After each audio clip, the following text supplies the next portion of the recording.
Welcome to Davo the Dalek, episode 24, The Dome, part 1, my first episode for the Dome.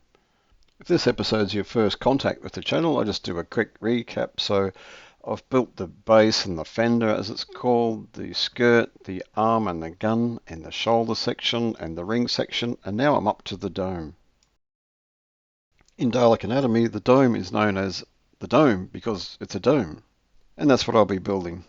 Dome building technology evolved over the centuries from sticks and stones and broken bones and bricks and marble and water. Some are made from copper, some from onions, some from iron, some caged panthers, some caged thunder, some caged plants and some caged people. Some were for inner space, some were for shopping space, some were from outer space. When the time is right, we will emerge and take our rightful place as the supreme power of the universe!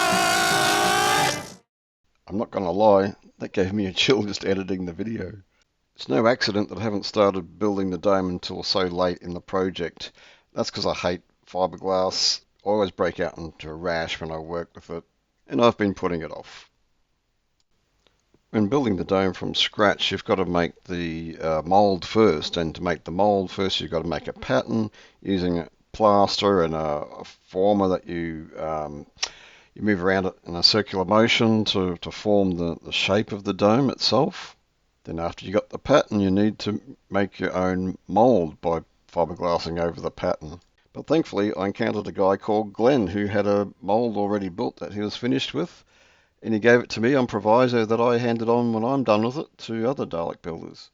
This cut my work down to a third because there's no pattern to make, there was no mould to make, I just had to mould the dome. The mould hadn't been used for some time, there were some nicks and bumps in it, so I cleaned it up with wet and dry sandpaper, very fine, 1200 grit. So even with the fine sandpaper, it still leaves a dull, scratchy kind of surface, so I polished it up with just car polish. But here's a tip, clean the polish off when you're done with metho or something, because I can tell you firsthand that the release agent will bead on top of the polish unless you clean it off completely. What I'm using here is a PVA release agent. It kind of sets as a plastic film to help you release the fiberglass from the mould.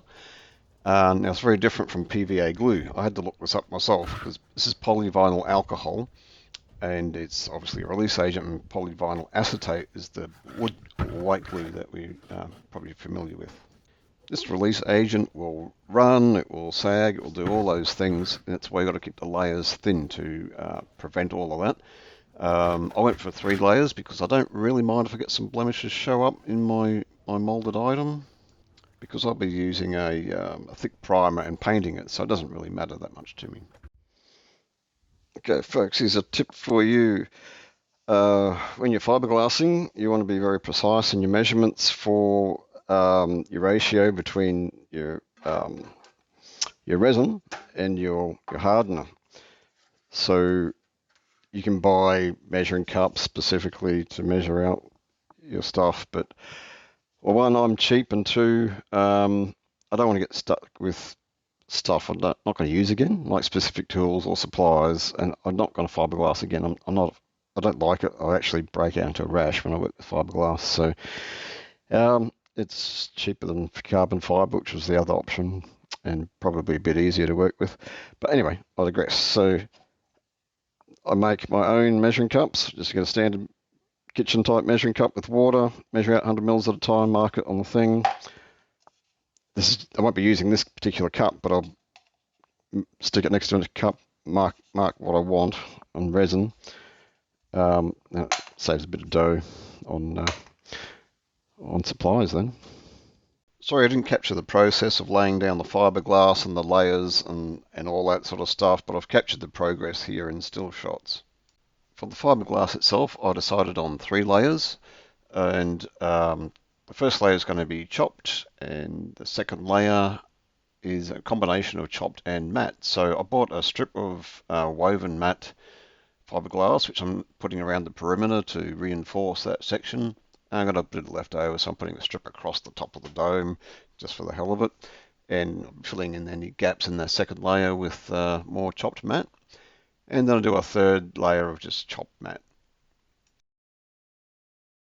I've let the fiberglass set for 48 hours, and then it's time to take it out of the mould.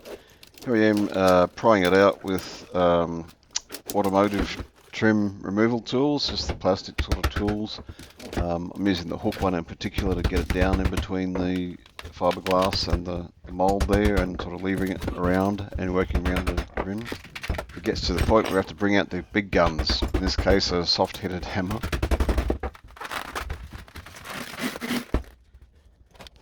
It's such a nice feeling when you finally get your piece out of the mould. It's like birthing a baby.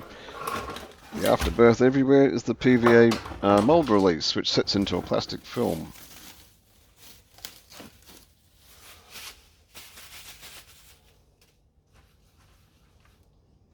I've taken the piece out into my backyard to give it a rough clean up first, just cutting off all the fairy bits around the outside.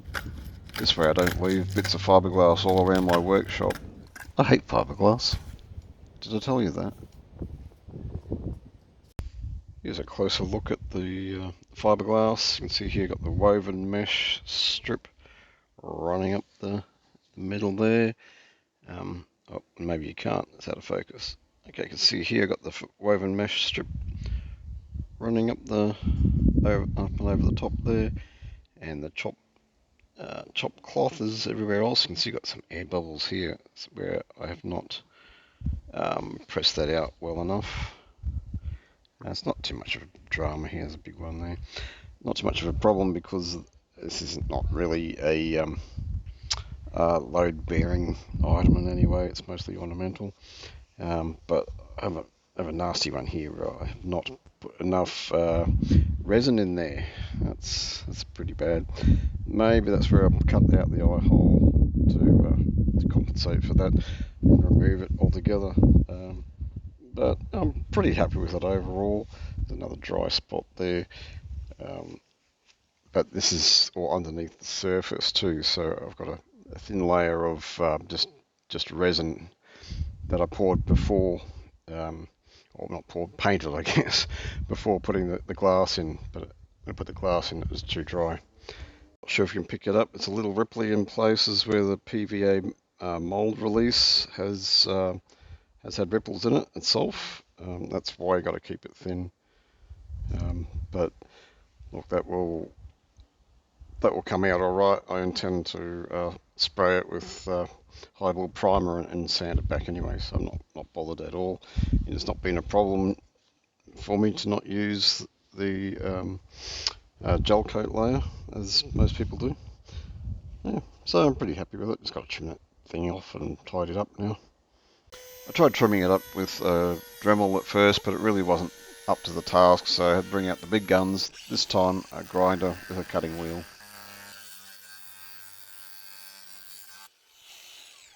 And just tidy up the rough parts with file.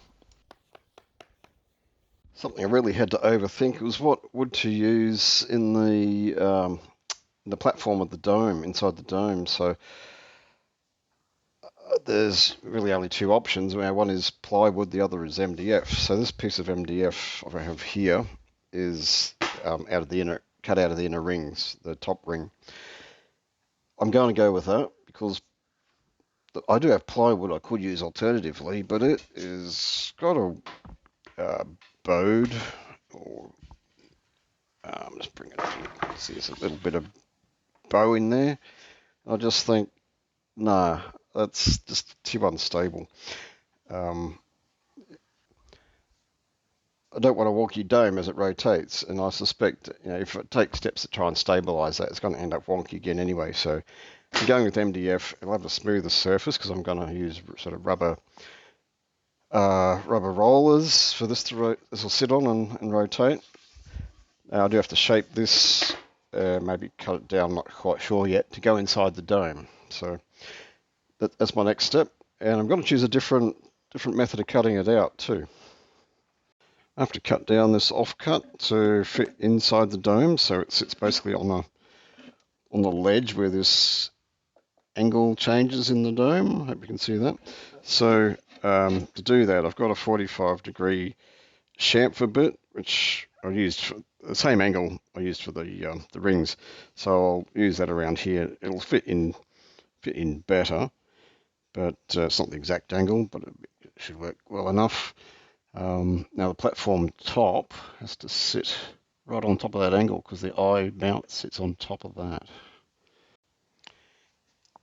When I cut out the rings earlier, I cut them out on a router table with a pivot for these circular bits to rotate on. But I'm changing that. I'm not going to use a router table. I'm going to use my router here, obviously. But I've made a different bracket which will be the center and actually rotate the router and not the piece on the table. So I'll be using this work stand I have here, and just by pure fluke, the holes in here for mounting bits are exactly the same diameter as the hole here, so it kind of slots in together, and this will come in underneath to keep it all steady and stable. This bracket here I've modelled off of a bracket that comes with the router. It goes, I forget which way it goes. It goes underneath something like that to run the router along a straight edge here, like imagine a door or something like that. You're doing a decorative route along it. This will help you follow the edge of the door and keep it on track. I've used the dimensions of this to make my own bracket here out of 3mm steel. It took a couple of hours to do that, probably more than I wanted to spend on it, but I just want it to work, so I figured it's worth spending the time on it. You can see here how I've mounted the piece down one end of the workbench, so I can do the routes in 2 passes, 50-50. It's also very easy to position the piece for the second pass of the router. My first pass I went a bit deep, so I also adjusted the depth stop on the router. As always with corded tools, you need to make sure your cord's not going to get in the way of the cut, or it's not going to restrict your movement and snag halfway through and stop you. You can see how much dust MDF throws up. This is why I'm doing it outside.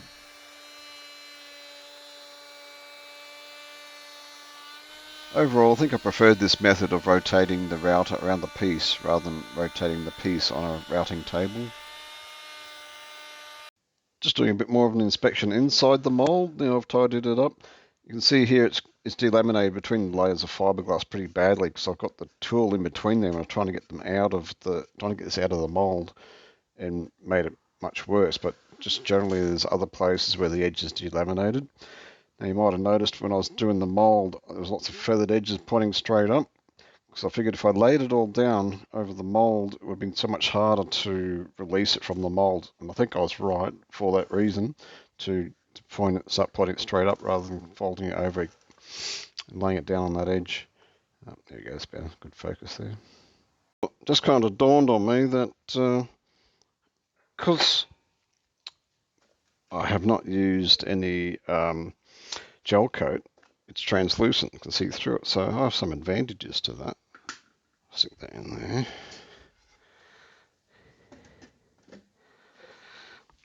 And I can see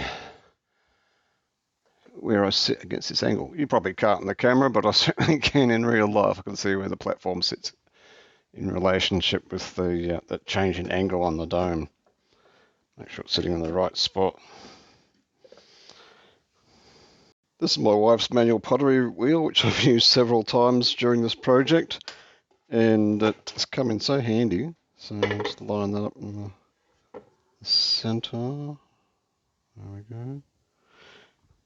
Just that light on there. And put the camera down for a sec.